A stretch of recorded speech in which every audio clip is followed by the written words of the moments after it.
ఎల్బీనగర్ లో నివసించే కాలనీ వాసులు ఎవరూ భయభ్రాంతులకు గురి కావద్దని ఎమ్మెల్యే దేవిరెడ్డి సుధీర్ రెడ్డి సూచించారు. ఇక్కడ ఇండ్లను కూల్చాలంటే మమ్మల్ని దాటుకొని రావాల్సి వస్తుందని అన్నారు. మీకు ఎలాంటి హాని జరగనివ్వనని కాలనీ వాసులకు అందుబాటులో ఉంటానని హామీ ఇచ్చారు. గత సీఎం కేసీఆర్ 50 మీటర్ల బఫర్ జోన్ నిర్ణయిస్తే చాలా మంది ఇండ్లు కోల్పోతారని తెలియజేయగా ఆ నిర్ణయం వెనక్కి తీసుకున్నారని గుర్తు చేశారు. ప్రజల జీవితాలతో చెలగాటం ఆడతామంటే ఒప్పుకునేది లేదని తేల్చి చెప్పారు. చట్ట ప్రకారం నష్టపరిహారం ఇవ్వాలని, అప్పుడే అండగా ఉండి సహకరిస్తామని అన్నారు.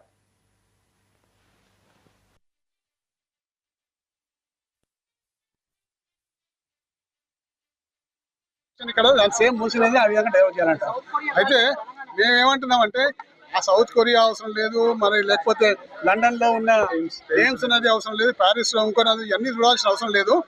మన ప్రాంతానికి అనుకూలంగా మన ప్రజలకు నష్టం జరగకుండా ఏ విధంగా చేయగలుగుతామని ఆలోచన చేస్తే ప్రభుత్వం మంచి పని చేశారు. అప్పుడు సాధ్యమయ్యే పని, కానీ పెద్ద ఎత్తున ప్రజలు నష్టం చేసి సాధ్యం చేద్దాం అనుకుంటే కాదు. అది ప్రజల్ని ఒప్పించి మెప్పించి ప్రజల ప్రేమాభిమానాలు పొంది అది పరిష్కారం చేసుకోవాల్సిన బాధ్యత. కానీ అహంకారంగా పోయి నేను ఏదైనా చేయగలుగుతా ప్రభుత్వంలో ఉందని చెప్తే మాత్రం తీవ్రమైన వ్యతిరేకత ఎదుర్కోవాల్సి వస్తుంది. ఈ సందర్భంగా మనం చేసుకుంటాం. మూసీ నది ప్రక్షాళన కార్యక్రమం ఆల్రెడీ 2021లో మొదలైపోయింది. దాదాపు 3,800 కోట్ల రూపాయలతోటి ఇలా నగరంలో 32 ఎస్టీపీల నిర్మాణం ప్రారంభమైపోయింది. అందులో 8 ఎస్టీపీలు పూర్తిగా వస్తున్నాయి. ఉదాహరణకు మన నాగోల్ ఎస్టీపీ 450 కోట్లతోటి ఎస్టీపీలు కట్టినాం. ఎందుకంటే మూసీలో ఉన్న నీటి యొక్క క్వాలిటీని ఇంప్రూవ్ చేయాలి.